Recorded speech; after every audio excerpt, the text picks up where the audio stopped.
Unahin mo na ako, kuya. Nag-aad naman ako, diba? Nag-aad naman ako, diba? Ano po bang ad yan?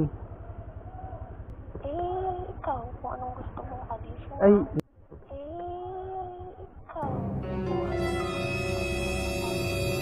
ay, naku ma'am. Medyo ano na po ah. Hindi mo naman ako Hindi po ma'am, wag na po. Sige po, ano na lang. Babay na po ma'am. Ano, atid ko na lang po ito. Bahala na po kayo dyan.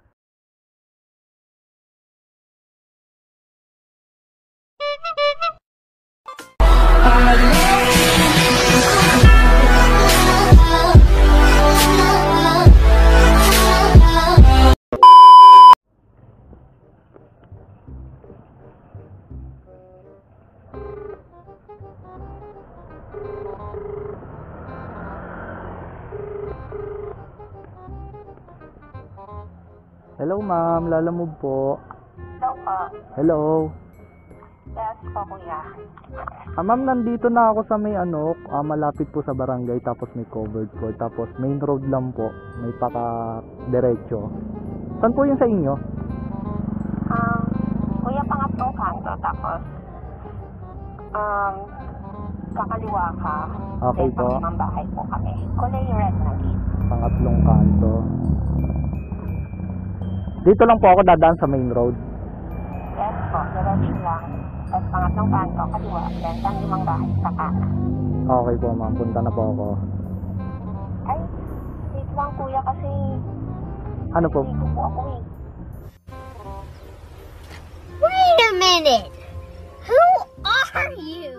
Ay, hindi, ano nyo na lang ma'am, pakuha nyo na lang po sa mga kasama nyo dyan sa loob. Wala nga po akong kasama kuya. Ako lang pumunta dito sa bahay.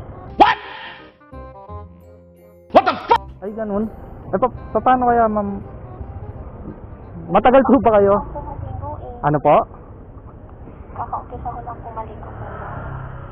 Ay, ganun. Kakaumpisa nyo pa lang naman ma'am, baka naman pwede lumabas po muna kayo para lang ma-pick up nyo yung item. Ay, kuya, napakapag na po ako eh. Mag-umpisa na nga ako maligo. Ay, ganun. Teka lang ma'am, paano kaya? Ganito na lang kuya. Ano ba? Kasi man sa'yo kung saan yung bahay namin, di ba? Apa. Dumiretso ka na lang po kasi bukas naman yung gate namin. Parang may naamoy ako hindi maganda. Dumiretso ka na Ay! lang sa bahay. Teka lang ma'am. Kasi, ano po ma'am, nasa terms and condition po nilala kasi pag nag-wait po kami may extra additional na po yun eh. Hindi po kami bali pwede maghintay. Ay, kuya, wala pong problema. Magbibigay naman po ako ng additional. Kasi hassle lang kasi nga, maliligo na ako eh. Hassle Ganun. naman kung magigigis pa ako ulit, di ba? Hindi, wow. Ano na lang, teka lang ma'am, may Gcash po ba kayo? Gcash nyo na lang siguro yung bayad, tapos iwan ko na lang dun sa tapat nyo yung item. Ay, kuya, syempre, kailangan safe din, di ba? Gcash ko po kapag nandito ka na. Ganun, teka lang ma'am. Actually may dala pa naman po akong isang item. Siguro pagtapos nyo na lang kaya, saka ko po dalhin yung isa. Di totoo yan. Ay, yung sa inyo, I mean, sorry. Eh, kuya, nandito ka na rin lang, di ba? E, idaan mo na dito. No! God, please, no!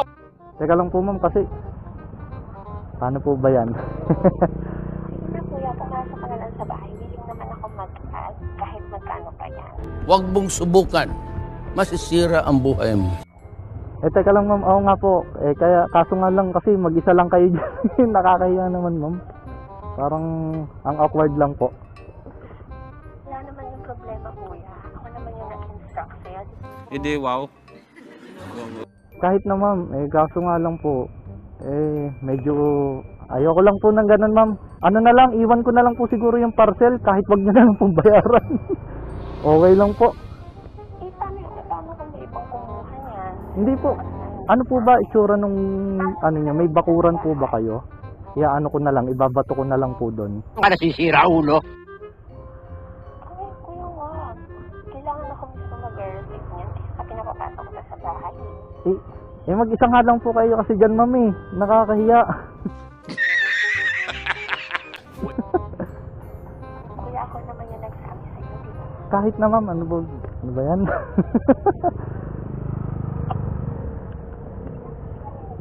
Nga lang kita. Ano po? Naku ma'am, wag na po. May ano naman po ako, may kinita naman na po ako, okay lang po. Okay na ako doon sa kinita ko kahit wag na po yung tip. Ano ko na lang ma'am, daling ko na lang sa inyo mamaya kasi may isa pa naman akong dala. Unahin ko na lang to tapos baka naman po tapos na kayo nun pagkatapos ng isa kong deliver. Ay, umahin mo na ako kuya kasi matagal ako naligo. Ayun nga po ma'am, dapat po kasi hindi po muna kayo naligo kasi may parcel po kayo na darating eh. Dapat po pagka nagpabook kayo. Ano napupunta ka kaagad eh. Hindi ka naman kasi nagpasabi muna. Hindi ma'am, kasi nakausap ko na po yung pickup, sabi okay naman na daw po, dalhin na daw agad. Tapos nagpaalam din po ako kasi pangalawang book na po actually yung sa inyo, pero mas malapit yung sa inyo kaya uunahin ko lang. Pero unahin ko na lang po yung nauna kong nakuha. Unahin mo na ako kuya. Mataas naman ako diba? Naku ma'am, sige po, wag na po. Ano na lang, ano ko na lang po. Isusunod ko na lang po yung sa inyo, baka tapos na kayo. Maligo ka na ma'am. Sige na kuya, unahin mo na ako. Ano po bang ad yan? Oh? Ano po bang ad yan? Ikaw, kung anong gusto mong addition. Ay, No! God, please, no! No! No! No!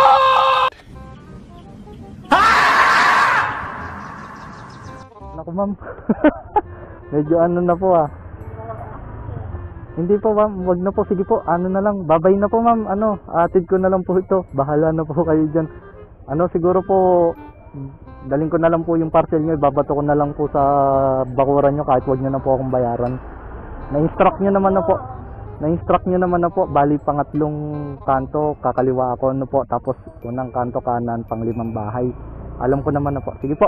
Pasok mo na lang sa bahay. Hindi po ma'am, sige na po, babay po ma'am. Pasensya na po ha, pasensya na po talaga. May asawa po ako ma'am.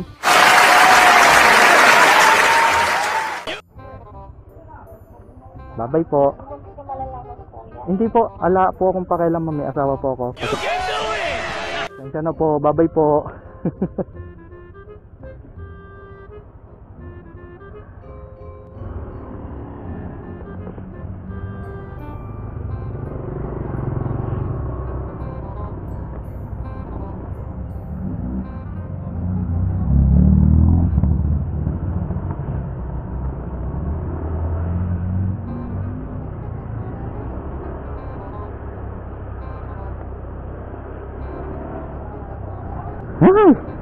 So yun mga tropa, unahin ko na lang yung second drop off. May yun, bahala siya maghintay dun. Grabe. Ay! Ayoko nang ganon. Meron akong misis. May commander ako. So yan, sa araw to ma'am, bahala ka sa buhay mo. Maghintay ka dyan. Pagka nainis pa ako, babalik ko to dun sa pinikapan ko kahit wala na talagang bayad.